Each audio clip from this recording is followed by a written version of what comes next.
So here we are at Old Bear's Bees. We're coming out to take care of this bee log that's over here. What we're doing right now is we're just going to prep it for transport. We've had a logging crew come out and they are opening up the pipeline. They go ahead and they maintain these natural gas pipelines every several years. And in doing so, they went ahead and cut down several trees, and there's a bee tree over here. What we're doing right now is we're just going to come out, and there's three different openings on this log. We're going to secure those with pieces of regular window type screening here in a stapler. I'm going to close up 2 of the 3 holes and allow the bees to be forced to use that end entrance. And tonight I'll come back after dark. I'll go ahead and close off that end entrance after all the foragers are back in, and we'll come over. It's a pretty good size. We're going to have to probably bring the backhoe over, as it's more than a couple people can carry. So we'll get the backhoe, stick it in the back of the truck, and we'll take it back to the apiary and hopefully get it set up. I'm hoping that these bees survive the winter. It's kind of a challenge. As the tree stood, of course, they're going to build their comb accordingly, and as they cut the tree down and the logging equipment wasn't aware they were in there, they've tossed this log all kinds of places, and there's been a lot of trauma.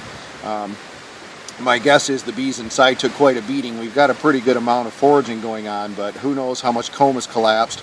I'm hoping it hasn't collapsed and killed the queen. I wouldn't know that initially right away anyway, so over time it's going to be kind of a telltale to see if they're able to survive and just exactly what the damage was. If we're able to save them, I eventually want to get things taken care of, get them back to the Old Bear's apiary. We're going to stand it back up the way it should have been, the way it was naturally occurring, real easily, and try to get them the best we can for winter. And if they don't survive, we'll go in and do a cutout on these, and we'll get the comb and everything out of there. Hopefully if they do survive, then we'll go ahead and we'll leave this as a natural log.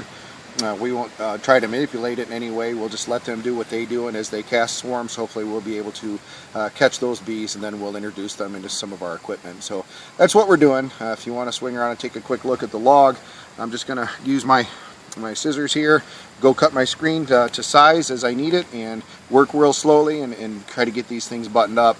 We have some yellow jacket activity. They're moving in and starting to rob, so the bees may be a little more aggressive than I would like them to be due to the yellow jacket activity. So I'm just going to try to move slow and easy. As anytime you're working with bees, good, slow, steady, deliberate movements are much better than jerking around and moving real fast. So hopefully this should go pretty well. So we'll just have to see how we do. Thanks for looking.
You can see as the foragers are trying to come back, they're all up on that top screen. 2 of the entrances are closed. All those foragers are going to be forced to use the entrance down there. So then later tonight they'll come back and close that off as they get ready to take the tree.